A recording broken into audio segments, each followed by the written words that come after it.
आप सभी का अपने YouTube चैनल पर एक बार फिर से स्वागत है। करंट अफेयर क्विज की सीरीज में आज हम बात करने वाले हैं साप्ताहिक करंट अफेयर्स की। जो पिछले एक सप्ताह में जो घटनाक्रम हुए हैं उन्हीं से संबंधित एक क्विज है आप सबकी। बीच में एक सप्ताह में पिछले बुधवार को ये सीरीज आ नहीं पाई थी, लेकिन अब ये सीरीज कंटिन्यू रहेगी। तो चलिए आज के प्रश्नों को देखते हैं। कुछ लोगों को गलत फहमी होती है कि जो करंट अफेयर साप्ताहिक आपको मिलता है वो सिर्फ एक दिवसीय जो पीसीएस एग्जाम हैं उन्हीं के लिए महत्वपूर्ण होता है, लेकिन यही करंट अफेयर्स कैसे यूपीएससी के दृष्टि से पूछा जाता है, यूपीएससी कैसे इन्हीं प्रश्नों को उठाकर आपसे पूछ सकती है, उसका एक आप देखें तो एक मॉडल आज आपको प्रस्तुत कर रहा हूं। तो कहने का मतलब ये है कि कोई भी करंट अफेयर्स हो राज्य विशेष के साथ साथ यूपीएससी के लिए भी महत्वपूर्ण हो जाता है यदि वही चीज़ें कथन वाइज। अंतर क्या है, राज्य विशेष का जो करंट अफेयर होता है जो हमारे परीक्षा में प्रश्न पूछे जाते हैं, या यूपीएससी में यूपीएससी कथन वाइज पूछ लेता है, राज्य वन लाइनर में पूछता है। तो सब कुछ हमारी परीक्षा के लिए महत्वपूर्ण है। तो चलिए देखते हैं प्रश्नों को। आज का ये जो हमारा पहला प्रश्न है, सबसे पहले इसको ध्यान से पढ़ना है, 2 मिनट तक उत्तर पे नहीं जाना है। इसके जो विकल्प हैं सिर्फ प्रश्न को पढ़ना है, और आप सब अच्छे से यदि सहयोग देंगे तो जल्द से जल्द हमारा चैनल एक बड़े प्लेटफॉर्म के रूप में जब स्थापित हो जाएगा तो निश्चित रूप से आपको लाइव क्लासेज मिलनी प्रारंभ हो जाएंगी। जैसा कि आप लोगों ने देखा होगा कि बीपीएससी का लाइव चालू हो गया है, आज़ाद बीपीएससी अकादमी का, क्योंकि उन लोगों ने साथ दिया। बीपीएससी के जो छात्र हैं वो अपने संस्थान के जो यूट्यूब चैनल है लगातार उसके लिए प्रयासरत हैं कि कैसे उनका चैनल बड़ा हो, लेकिन आप लोग इसके लिए प्रयास नहीं कर रहे हैं तो हम पिछड़ रहे हैं बीपीएससी से, तो उसको भी ध्यान में रखने की ज़रूरत है। तो आज का पहला प्रश्न देखिए, सरकार द्वारा असंगठित क्षेत्र के लिए उठाए गए कदमों में निम्नलिखित कथनों पर विचार कीजिए। अब कथन इसमें दिया हुआ है, कथन आपको पढ़ना है। इसके बाद आपको यहीं पे पहले तय करना है कौन सा कथन सही है, कौन सा कथन गलत है, उसके बाद हम उत्तर पे जाएंगे। तो सबसे पहले यदि हम देखें इस प्रश्न में तो आप देखेंगे कह रहा है कि असंगठित क्षेत्र के लिए सूक्ष्म खाद्य प्रसंस्करण उद्योग स्कीम को मंजूरी दे दी गई है। तो यह कथन एकदम सही है, क्योंकि अभी हाल ही में जो हमारी वित्त मंत्री हैं उनके द्वारा कुछ पैकेज की घोषणा हुई थी, और उसी में था कि जो हमारा असंगठित क्षेत्र है उसमें भी जो सूक्ष्म खाद्य प्रसंस्करण उद्योग हैं उनके लिए एक स्कीम को मंजूरी दे दी गई है। दूसरा विकल्प है सूक्ष्म खाद्य प्रसंस्करण इकाइयों के लिए 10,000 करोड़ रुपए आवंटित किए गए हैं। इस लाइन पर ध्यान रखना है, क्योंकि पिछले वर्ष यूपीएससी में इस तरह का एक प्रश्न पूछा गया था। क्या किया गया था, उसमें डिजिट का चेंज कर दिया गया था, वो लाख था उसको करोड़ में कर दिया गया था। तो इसमें आपको ध्यान देने की जरूरत है जिससे इस तरह के प्रश्न गलत ना हो। तो योजनाओं में जो भी धन का आवंटन होता है वो भी आपको पता होना चाहिए। एग्जैक्ट नहीं पता हो तो भी नहीं जरूरी नहीं है, लेकिन लाख और करोड़ इसमें आपकी गलतियां नहीं होनी चाहिए। तो ये कह रहा है कि सूक्ष्म खाद्य प्रसंस्करण इकाइयों के लिए 10,000 करोड़ रुपए आवंटित किए गए हैं। अब आपको बताना है कि क्या जो ये असंगठित क्षेत्र के लिए जो स्कीम लाई गई है, जो उद्योगों के लिए स्कीम लाई गई है, क्या उसमें 10,000 करोड़ रुपए आवंटित किए गए हैं, ये आपको तय करना है। यदि आप अच्छे से जो भी पिछले एक सप्ताह में, पिछले 10 दिन में जो भी घटनाक्रम हुए हैं, यदि आपने अच्छे से उनका अध्ययन किया होगा, ध्यान से पढ़ा होगा, तो निश्चित रूप से ये आपको पता होगा। अब इसमें आपको बताना है कि क्या ये 10,000 करोड़ रुपए दिए गए हैं। तो जी हाँ, 10,000 करोड़ रुपए दिए गए हैं। तो पहला और दूसरा विकल्प अभी तक सही दिख रहा है। फिर बात करते हैं कि यह योजना मौजूदा वित्तीय वर्ष के लिए लागू रहेगी। अब आपको बताना है कि यह योजना क्या 1 वर्ष के लिए है या 2 वर्ष, 5 वर्ष, 10 वर्ष, कितने वर्षों के लिए है। तो आपको बता दूं कि जो ये योजना है ये मौजूदा वित्त वर्ष के लिए नहीं है, ये सिर्फ एक वित्त वर्ष के लिए नहीं है, बल्कि अगले 5 वर्षों के लिए, टोटल ये 5 वर्षों के लिए लागू की गई है। मतलब वित्त वर्ष 2020-21 से, वित्त वर्ष 2020-21 से 2024-25 तक के लिए लागू की गई है। तो ये कथन आपका गलत हो जाता है, क्योंकि इसमें बोला गया है कि मौजूदा वित्तीय वर्ष के लिए लागू रहेगी। तो ये कथन आपका गलत हो जाता है। ठीक है, फिर अगला जो कथन है हमारा वो कह रहा है कि यह योजना केवल महिला उद्यमियों और आकांक्षी जिलों पर केंद्रित रहेगी। यह योजना केवल, इस वर्ड को ध्यान रखिएगा, केवल महिला उद्यमियों और आकांक्षी जिलों पर केंद्रित रहेगी। ये कथन भी गलत है, क्योंकि जो योजना है उसमें बताया गया है कि यह योजना विशेष रूप से महिला उद्यमियों और आकांक्षी जिलों पर केंद्रित रहेगी, लेकिन जो पुरुष उद्यमी हैं उनको भी यह ऋण इस योजना के माध्यम से धन का आवंटन किया जाएगा। तो जो शब्द इसमें केवल लग गया है कि मात्र महिला उद्यमियों के लिए है, तो इसलिए ये कथन गलत हो जाता है। यदि यहाँ पे केवल शब्द का प्रयोग नहीं होता, लिखा होता यह योजना महिला उद्यमियों और आकांक्षी जिलों पर केंद्रित रहेगी, तो सही हो जाता। लेकिन केवल शब्द की वजह से ये आपका जो विकल्प है ये गलत हो जाता है। तो आप देख रहे होंगे इसमें आपको दो कथन सही मिले होंगे। कौन कौन से? पहला कथन आपको सही मिला है और दूसरा कथन आपको सही मिला है। अब आपको क्या करना है, आपको जाना है अपने विकल्प पे और देखना है कि इसमें कौन सा विकल्प आपका सही हो रहा है। तो इसमें आप देखें तो कहीं भी हमने देखा कि पहला और दूसरा कथन ही इसमें सही हो रहा है कि असंगठित क्षेत्र के लिए सूक्ष्म खाद्य प्रसंस्करण उद्योग स्कीम को मंजूरी दे दी गई है और इसके लिए 10,000 करोड़ रुपए आवंटित किए गए हैं। अब विकल्प में कहीं हमको दिख नहीं रहा है कि पहला और दूसरा सही है। अगर ये नहीं दिख रहा है कि पहला और दूसरा सही है, तो हमें क्या देखना है कि सी विकल्प लिखा हुआ है कि कथन 3 और 4 गलत हैं। तो आपको देखना है कि क्या कथन 3 और 4 गलत हैं। तो निश्चित रूप से कथन 3 और 4 गलत हैं, ये हमने देखा था। तो इसका विकल्प कौन सा सही हो गया? इसका, इस प्रश्न का सी विकल्प हमारा सही हो गया। तो आपने देखा होगा किस तरह से प्रश्नों को कथन वाइज बनाया जा सकता है, और इस तरह की जो सीरीज है विशेष रूप से यूपीएससी के लिए मददगार है, क्योंकि वहां पे कथन वाइज प्रश्न पूछे जाते हैं। लेकिन जो लोग राज्य विशेष की तैयारी कर रहे हैं उनके लिए भी महत्वपूर्ण है, क्योंकि इसी कथन से ही एक प्रश्न, यदि इसमें 4 कथन दिए हुए हैं तो इससे 4 प्रश्न बन सकते हैं। इस प्रश्न से ये आपको समझने की जरूरत है। आगे बढ़ते हैं। अगला प्रश्न है कि हाल ही में मानव संसाधन विकास मंत्रालय ने सीबीएसई द्वारा मूल्य आधारित शिक्षा वैश्विक मानदंडों के बारे में 3 हैंडबुक का विमोचन किया है। अब जो मानव संसाधन विकास मंत्रालय ने जो सीबीएसई के लिए 3 हैंडबुक का विमोचन किया है, इस संदर्भ में निम्नलिखित कथनों पर विचार करें। तो यह प्रश्न आप तभी हल कर सकते हैं, इसका उत्तर तभी कर सकते हैं जब आपको पता होगा कि मानव संसाधन विकास मंत्रालय ने सीबीएसई के लिए मूल्य आधारित शिक्षा वैश्विक मानदंडों के बारे में कौन सी 3 बुकों को विमोचन किया है, किन बुकों का विमोचन किया है। यदि आपको ये नहीं पता है तो आप इसको हल नहीं कर सकते, और आपको करना भी नहीं चाहिए, प्रयास भी नहीं करना चाहिए यूपीएससी में।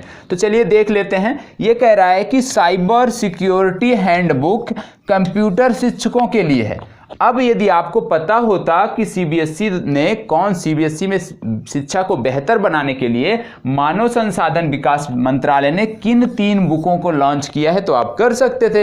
यदि आपको नहीं पता है तो आपको मैं इसीलिए बता रहा हूं कि साथ साथ बता रहा हूं, जो चीजें आपको लगे कि आपको नोट करने लायक है, नोट डाउन करते जाइएगा। अब बात आ रही है साइबर सिक्योरिटी हैंडबुक की।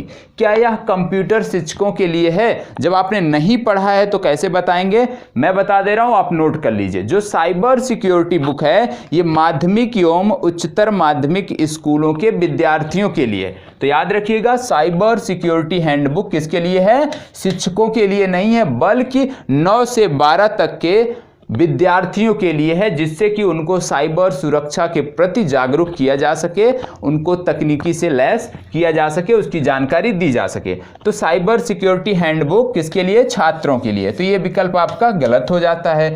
अगले विकल्प पे आते हैं। अगला विकल्प है परस्यूट ऑफ एक्सीलेंस, ये हैंडबुक ऑफ प्रिंसिपल्स नामक बुक कक्षा 12 के छात्रों के लिए है। अब आपको पता होना चाहिए कि ये जो बुक है परस्यूट ऑफ एक्सीलेंस, ये हैंडबुक ऑफ प्रिंसिपल्स, ये बुक किसके लिए है? तो ये जो बुक है ये बुक है प्रधानाचार्यों के लिए। प्रधानाचार्यों के लिए है, जिससे कि सीबीएसई के बारे में बेहतर जानकारी उनको मिले और वो कॉलेज प्रबंधन में बेहतर अनुशासन ला सकें। तो आपको तुरंत नोट करना है कि परस्यूट ऑफ एक्सीलेंस, ये हैंडबुक ऑफ प्रिंसिपल, ये प्रधानाचार्यों के लिए है, ना कि कक्षा 12 के विद्यार्थियों के लिए। तो ये भी कथन आपका गलत हो जाता है। अगला कथन है 21st सेंचुरी स्किल्स नामक बुक के माध्यम से सभी को आने वाले युग के कौशलों के बारे में बताना है। अब जो सीबीएसई ने तीसरी बुक जो लॉन्च की गई है मानव संसाधन विकास मंत्रालय द्वारा, ये तीसरी बुक का नाम है 21st सेंचुरी स्किल्स। यह बुक जो है क्या है कि सभी को आने वाले युग के बारे में बताने के लिए है। तो जी हाँ, ये जो बुक है ये आने वाले युग के बारे में बताने के लिए है। तो ये कथन आपका सही हो जाता है। अभी तक आपने देखा पहला कथन गलत हो गया हमारा, दूसरा कथन गलत हो गया, लेकिन तीसरा कथन जो है ये सही है।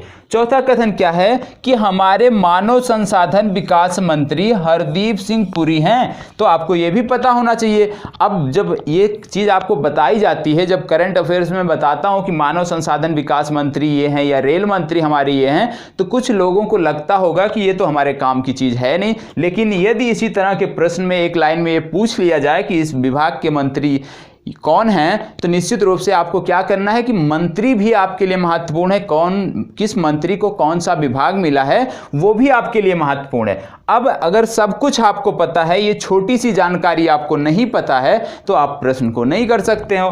कह रहा कि हमारे मानव संसाधन विकास मंत्री हरदीप सिंह पुरी हैं, गलत है।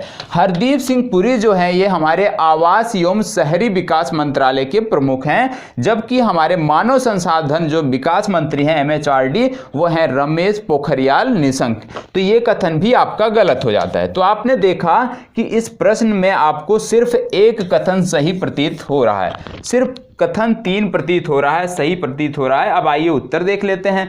उत्तर में है कि 1 और 2 सही हैं, ये तो आपके लिए सही हो नहीं सकता। कह रहा कि 1, 2 और 3 सही हैं, ये भी गलत हो जा रहा।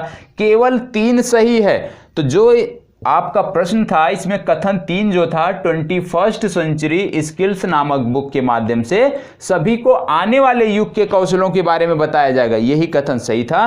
तो आप क्या कर दोगे, विकल्प सी को टिक कर दोगे और ये आपका उत्तर 100% सही होगा। चलिए आगे देख लेते हैं। ये मैंने अभी कल के करंट अफेयर्स में पढ़ाया है और वहीं से प्रश्न बन गया है, क्योंकि लोगों का था सवाल कि क्या ये यूपीएससी के लिए महत्वपूर्ण है, ये करंट अफेयर्स क्या यूपीएससी के लिए पर्याप्त है, क्या उसके लिए मदद मिल सकती है। तो आप यहीं से अंदाज़ा लगा लीजिएगा। कैसे, कह रहा कि बिहार सरकार के वाणिज्य विभाग और भारतीय डाक ने शाही लीची और जर्दालू आम के लिए समझौता किया है। अब आपको पता होना चाहिए कि क्या बिहार सरकार के वाणिज्य विभाग ने समझौता किया है भारतीय डाक से। यदि मैं बताऊं, जो लोग करंट अफेयर्स कल का पढ़े होंगे, ध्यान से उसको नोट डाउन किए होंगे, वो तुरंत आंसर कर सकते हैं। ये गलत है। क्यों गलत है? क्योंकि यहाँ पे बिहार सरकार का वाणिज्य विभाग नहीं है, वाणिज्य विभाग नहीं है यहाँ पे कौन सा विभाग है? बिहार सरकार का बागवानी विभाग है। तो इसलिए ये कथन गलत हो जाता है। इसमें क्या है? बिहार सरकार के बागवानी विभाग ने भारतीय डाक से समझौता किया है। तो ये कथन आपका गलत हो जाता है। दूसरा है सिलाव खांझा मुंगेर से संबंधित है। अब जीआई टैग वाला जो प्रश्न होता है वो आपके लिए परीक्षा के लिए महत्वपूर्ण हो गया। अब आपको बताना है कि क्या सिलाव खांझा मुंगेर से संबंधित है। तो सिलाव खांझा जो है ये मुंगेर से नहीं बल्कि नालंदा से है। तो ये भी कथन गलत हो जाता है। अब यहीं पे ये भी जान लीजिए मुंगेर से किस वस्तु को या किस खाद्य पदार्थ को जीआई टैग मिला है। तो मुंगेर से जो जीआई टैग दिया गया है वो बोलते हैं कतरनी चावल। कतरनी चावल जो है ये, इसको मुंगेर से जीआई टैग दिया गया है। ठीक है, तो आपको ये भी आपका क्या हो गया विकल्प, ये भी कथन गलत हो गया। अगला है कतरनी चावल मणिपुर से संबंधित है। अभी मैंने बता दिया कि कतरनी जो चावल है ये मुंगेर से संबंधित है, मतलब विकल्प जो 3 है ये भी गलत हो गया। और मणिपुर इसलिए डाला था क्योंकि मणिपुर का एक चावल है जिसको बोलते हैं चकहाओ काला चावल, जिसको हाल ही में जीआई टैग दिया गया है, वर्ष 2020 में ही पिछले महीने इसको जीआई टैग दिया गया। तो मैंने इसीलिए इसको रखा था कि कुछ लोगों के यदि मणिपुर याद होगा कि मणिपुर के चावल को जीआई टैग दिया गया था तो वो इसको सही टिक कर देंगे और आपका उत्तर गलत हो जाएगा।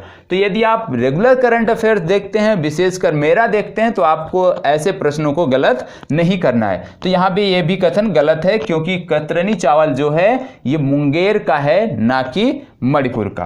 फिर बात आती है गोरखपुर टेराकोटा को वर्ष 2020 में जीआई टैग दिया गया।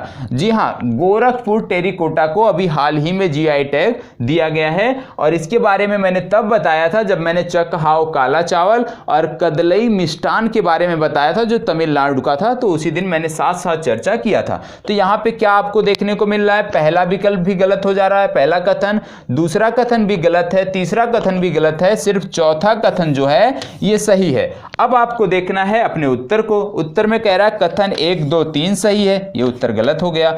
सभी कथन सही है, ये भी उत्तर गलत हो गया। तीसरा है केवल 3 और 4 सही हैं, ये भी गलत हो गया। अब ये जो विकल्प है केवल 4 सही है, यही आपका सही उत्तर है। तो इस तरह से आपको प्रश्नों को करने की जरूरत है, चीजों को सीखने की जरूरत है। अगला प्रश्न देखते हैं। ये सारे प्रश्न हमारे जो मैंने कल करंट अफेयर्स कराया है वहीं से संदर्भित हैं। तो यदि आप चाहते हो रेगुलर करंट अफेयर्स आप अपडेटेड रहें तो इसके लिए ज़रूरी है कि आप जो है साप्ताहिक करंट अफेयर्स जो सोमवार को आता है उसको देखें। कह रहा कि अंटार्कटिका ट्रांजिट एंटीना के संबंध में निम्नलिखित कथनों पर विचार करें। अब अंटार्कटिका ट्रांजिट एंटीना है क्या, जिनको नहीं पता है वो कल जो मंगलवार को जो हमारी वीडियो अपलोड हुई है करंट अफेयर्स की, वहां से जाके देख लेंगे, चीजें क्लियर हो जाएंगी। अब हम बता रहे हैं कि इसके द्वारा अंटार्कटिका जो कथन दिया है उसको हमें पढ़ना है। इसके द्वारा अंटार्कटिका में न्यूट्रिनो के ऊर्ध्वगति का पता लगाया गया है। तो क्या ऊर्ध्वगति का पता लगाया गया है ये आपको बताना है। तो जी हाँ, जो लोग करंट अफेयर रेगुलर देखते होंगे उनको पता है कि मैंने कल बताया कि इसके द्वारा अंटार्कटिका में न्यूट्रिनो के ऊर्ध्वगति का पता लगाया गया है। तो ये विकल्प आपका सही हो गया। अब दूसरा कथन कह रहा है कि यह नासा की दूसरी वेधशाला है जो न्यूट्रिनो का पता लगाती है। अब आपको बताना है कि यह नासा की दूसरी वेधशाला है या पहली। तो ये नासा की पहली वेधशाला है, ये भी मैंने कल बताया था। तो ये कथन आपका क्या हो गया, गलत हो गया, क्योंकि ये नासा की पहली वेधशाला है जो न्यूट्रिनो का पता लगाती है। इसके बाद है कि भारत का अंटार्कटिका में सबसे नवीनतम रिसर्च स्टेशन मैत्री है। तो आपको बताना है कि भारत के अंटार्कटिका में कितने रिसर्च स्टेशन है। जब तक ये नहीं पता होगा ये कथन आप नहीं कर सकते हो। तो मैंने कल बताया था भारत के 3 रिसर्च स्टेशन अंटार्कटिका में हैं। कौन कौन से, मैत्री हो गया, दक्षिण गंगोत्री हो गया और भारती हो गया। और जो भारती है ये 2013 में स्थापित किया गया है। तो सबसे नया कौन होगा, भारती हो गया। तो इसलिए ये भी कथन आपका गलत हो गया। अभी तक सिर्फ पहला कथन सही रहा है। अब लास्ट कथन इसमें है कि अरुणिमा सिन्हा पहली एम्प्यूटी का मतलब होता है कि ऐसे व्यक्ति या महिला जिनके एक हाथ या एक पांव ना हो, उसको हम एम्प्यूटी बोलते हैं। तो अरुणिमा सिन्हा पहली एम्प्यूटी महिला हैं जिन्होंने माउंट विंसन को फतेह किया। आप जानते हैं माउंट विंसन जो है ये अंटार्कटिका की सबसे ऊंची चोटी है और अरुणिमा सिन्हा ने 2019 में इसको फतेह किया है। तो ये भी हमारे लिए महत्वपूर्ण हो गया और ये कथन हमारा सही हो गया। तो आपने देखा कि सिर्फ पहला और चौथा कथन सही हो रहा है, बाकी के कथन गलत हो रहे हैं। अब आपको अपना उत्तर पहचान करना है। इसमें आपको बताना है कि क्या सही है। तो पहला और चौथा इसमें कहीं दिया नहीं है कि कथन 1 और 4 सही है। इसमें एक कथन दिया है डी विकल्प में कि कथन 2 और 3 गलत हैं। तो आप देख लीजिए कि क्या 2 3 गलत हैं। तो 2 और 3 गलत है, हमने पहले देखा है। तो इसका कौन सा विकल्प सही हो गया, इसका विकल्प बी सही हो गया। अगला प्रश्न है कि निम्नलिखित कथनों पर विचार करें। अब कथन क्या क्या दिया है, कथन के बारे में आइए देख लेते हैं। कथन दिया हुआ है इसमें कि पोर्ट एंट सिरानाना मेडागास्कर में स्थित है। पोर्ट एंट सिरानाना मेडागास्कर में स्थित है। अब आपको बताना है ये सही है या गलत है।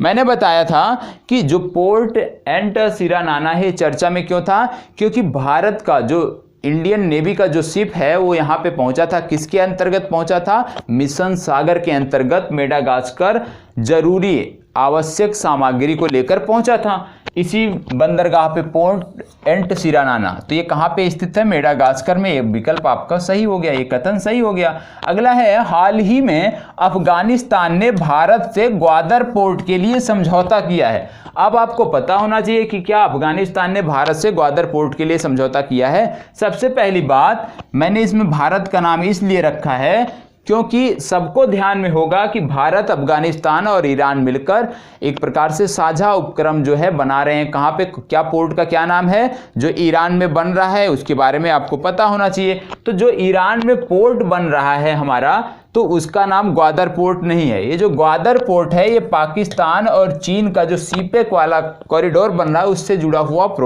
ये जो है प्रोजेक्ट है। तो इसमें क्या है कि अफगानिस्तान ने भारत से नहीं, अफगानिस्तान ने हाल ही में पाकिस्तान से समझौता किया है जिससे उसकी पहुंच ग्वादर पोर्ट तक हो सके। तो इसका ये विकल्प गलत हो जाता है क्योंकि इसमें अफगानिस्तान ने पाकिस्तान से समझौता किया है, 2 दिन पहले की बात है। अगला है, चटगांव और मोंगला पोर्ट में भारतीयों को कस्टम फ्री सुविधा उपलब्ध है। जी हाँ, बहुत बार मैं बताया हूं, कम से कम 10 बार मैं इसको पढ़ा चुका हूं, बता चुका हूं। तो ये कथन एकदम सही है। चटगांव और जो मोंगला है, बांग्लादेश का जो पोर्ट है, वहां पे भारतीयों को कस्टम फ्री आवाजाही प्रदान की गई है। ठीक है। अगला है, कलादान मल्टी मॉडल प्रोजेक्ट के अंतर्गत कोलकाता को मांडले बंदरगाह से जोड़ा जाएगा। तो आपको पता होगा, इसको मैं अक्सर बताता हूं कि कलादान मल्टी मॉडल जो प्रोजेक्ट है इसमें कोलकाता को सितवे से जोड़ा जा रहा है। और सितवे कहां पर है? म्यांमार में है। म्यांमार के किस प्रांत में है? रखाइन प्रांत में है। और रखाइन प्रांत से ही रोहिंग्या विवाद का जन्म हुआ था। तो आपको यह पता होना चाहिए कि कलादान मल्टी मॉडल प्रोजेक्ट जो है ये कोलकाता से सितवे को जोड़ा जाएगा, ना कि मांडले को। तो सितवे आपको पता होना चाहिए। तो ये भी आपका विकल्प, ये भी कथन आपका गलत हो जाता है। तो आपने इसमें देखा कि सिर्फ आपका एक ही कथन सही हो रहा है, जो पहला कथन है। अब आपको अपने उत्तर की पहचान करनी है कि कौन सा उत्तर सही होगा। अब इसमें दिया है कि कथन 1, 2 और 4 सही हैं। 1, 2 और 4, तो 1 तो सही है लेकिन 2 गलत हो गया, 4 भी गलत है, तो ये विकल्प तो हो नहीं सकता। अगला है कथन 2, 3, 4 सही है। तो क्या कथन 2, 3, 4 सही है? 2, 3, 4 तीनों गलत हैं, क्योंकि इसमें क्या है, अफगानिस्तान ने किससे समझौता किया है? अफगानिस्तान ने समझौता किया है पाकिस्तान से, तो ये भी कथन गलत हो गया। अगला है कथन 1 और 3 सही है। अब कथन 1 तो सही है और 3 भी सही है, क्योंकि चटगांव और मोंगला पोर्ट में भारतीयों को कस्टम फ्री सुविधा उपलब्ध है। तो इसका विकल्प कौन सा सही हो गया? सी विकल्प इसका, कथन 1 और 3 सही है, यही आपका सही उत्तर है। अगला प्रश्न, ये भी बहुत ही महत्वपूर्ण प्रश्न है।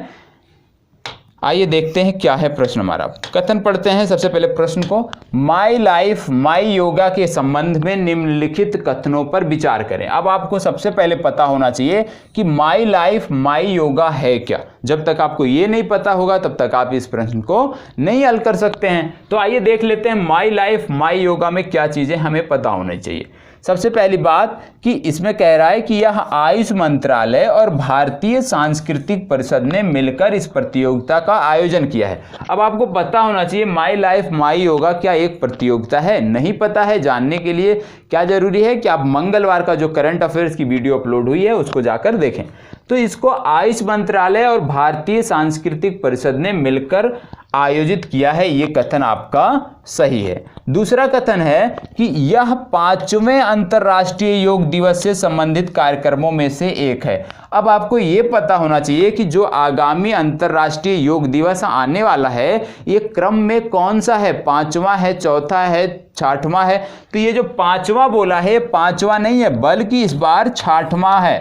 ठीक है, इस बार हम 6वीं बार अंतर्राष्ट्रीय योग दिवस मनाने जा रहे हैं। तो इस तरह के छोटे छोटे बिंदुओं पर ध्यान रखने की जरूरत है। और आजकल यूपीएससी में जो प्रश्न बन रहे हैं इस तरह के पॉइंट दिए जाते हैं जिससे आप गलतियां करें। तो आपको तैयार रहना है क्या कि इस तरह की गलतियां आपसे ना हो, इसके लिए नियमित अभ्यास बहुत जरूरी है। यह 6वें अंतर्राष्ट्रीय योग दिवस से संबंधित कार्यक्रमों में से एक है, इसलिए इसमें 5वां दिया है, इसलिए ये कथन गलत हो जाता है। पहला कथन अभी तक सही रहा है। अगला है अंतर्राष्ट्रीय योग दिवस पर मुख्य कार्यक्रम लेह में आयोजित किया जाएगा। जी हां, एकदम सही है। इस बार अंतर्राष्ट्रीय योग दिवस पर जो मुख्य कार्यक्रम होंगे वो लेह में आयोजित होंगे। अगला है कि इस प्रतियोगिता में लघु वीडियो के माध्यम से सम्मिलित हुआ जा सकेगा। जी हां, इस प्रतियोगिता में सम्मिलित होने के लिए सबसे पहले आपको बताना होगा कि योगा ने किस प्रकार से आपके जीवन को चेंज किया है, जीवन में परिवर्तन लाया है योगा ने। और आपको 3 वीडियो अपलोड करनी होगी। एक योगा से 3 प्रकार के योगा से संबंधित वीडियो आपको अपलोड करनी होगी और उसके बारे में फिर आपको जो है उससे एक रिव्यू प्राप्त होगा। इस ज़्यादा जानकारी के लिए कि क्या है माई लाइफ माई योगा कार्यक्रम, आप वीडियो देखें जो कल पोस्ट हुई है, चीज़ें क्लियर हो जाएंगी। ठीक है, तो इसमें आप 2 चीज़ देखिए कि पहला विकल्प सही हो रहा है, तीसरा सही हो रहा है, चौथा, तो 3 कथन सही हो रहे हैं, 1, 3, 4। अब अगर विकल्प में दिया है कथन 1, 3 और 4 सही है, आंख मूंद कर इसी को टिक कर देना है। अगला प्रश्न है, हाल ही में चर्चा में रहे ग्रीन लेन के संबंध में निम्नलिखित कथनों पर विचार करें। अब पता होना चाहिए कि भाई ग्रीन लेन है क्या।